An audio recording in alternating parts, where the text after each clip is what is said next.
आप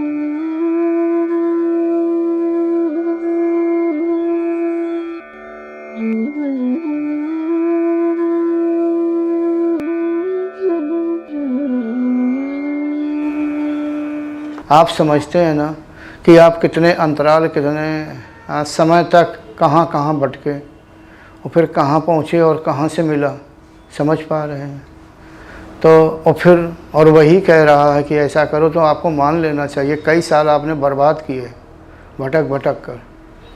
और मैं आपको नवयुवक और सन्यासी समझ के कह रहा हूँ। आप मेरी कुटिया भी जा चुके हैं, तो मेरे यही है कि आप नई उम्र में मतलब इस वेश को धारण कर लिया तो आप योग्य भी बनिए, और कोई बात नहीं, आप योग्य भी बनिए। देखो आपके साथी के मतलब गुरु भाई जो भी कहें, जो सन्यासी जी हैं, तो वो कैसे रहते, चुप चुप रहते? क्या ऐसी उनके अंदर चंचलता है? नहीं है। क्या वो इस तरह से इधर उधर की बातें करते? नहीं करते। क्या फेसबुक में इधर उधर करते? नहीं करते। क्या किसी के सामने अपना ज्ञान बखारते? नहीं बखारते। तभी मैं उनसे प्रसन्न हूँ। ठीक है, प्रसन्न मैं आपसे भी हूँ, ऐसा नहीं है, लेकिन थोड़ी वो बच्चों जैसी चंचलता आ जाती है, ऐसा ना करो। ठीक है, नहीं कहते कि मार्गदर्शक जैसा करता वैसा बन जाओ, वो आपके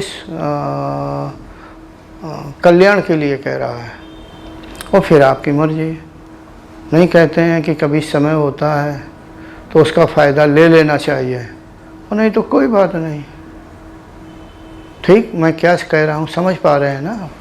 हाँ, ये चंचलता छोड़िए, और इधर उधर जो भी आपकी योग्यता है आप अपने अंदर समेट के रखिए। अभी नहीं, इतने अच्छे बन जाइए, इतने यानी योग्य बन जाइए कि भविष्य में, मैं तो खुद चाहता हूँ कि कोई ऐसा साधक हो और दूसरा का कल्याण यानी सहायता कर सके अध्यात्म का।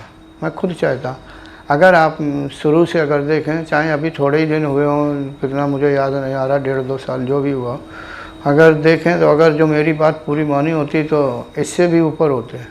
मैं सन्यासियों के लिए कुछ विशेष करता हूँ। तुम्हारा जो गुरु भाई है छोटा, मैं उसके लिए भी सोचा था, मगर क्या करें, उसका एक फ़ोटो दिख गया। फ़ोटो दिखते ही मैंने दिमाग में झटका मारा, अलग हो गया। वैसे मैं ज़्यादा परिचित भी नहीं हूँ, मगर पिछले शिविर में आया था, शायद वो इस शिविर में होता और उसके लिए सोचता। समझ पा रहे हो ना किसके लिए मैं कह रहा हूँ?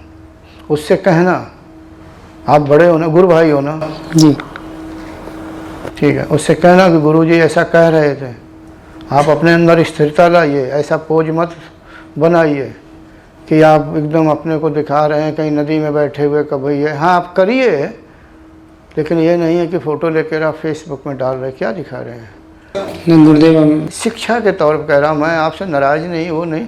फिर आप जानो, आपका कर्म निर्णय किया, अगर मेरे कहने पर चलते तो आप इस समय और कुछ होते।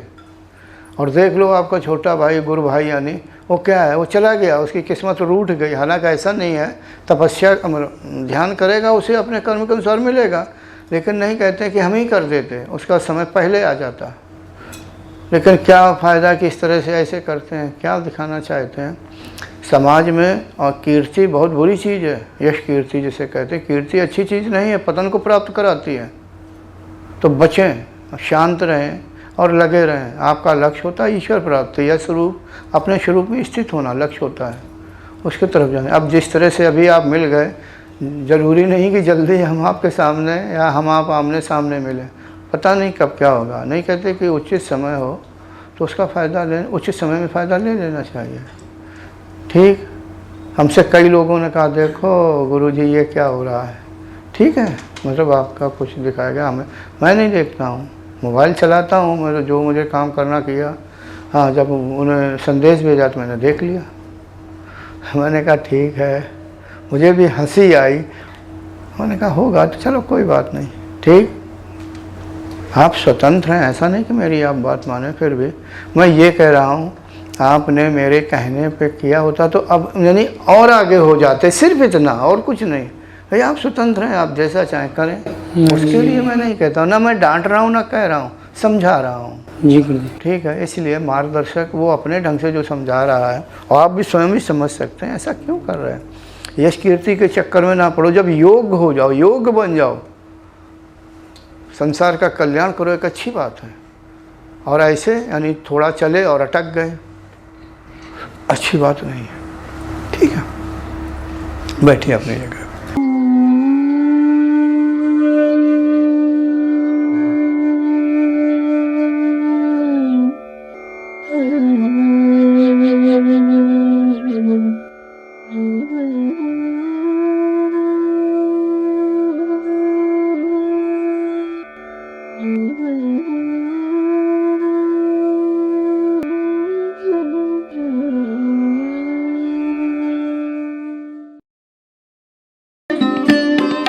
Thanks for watching.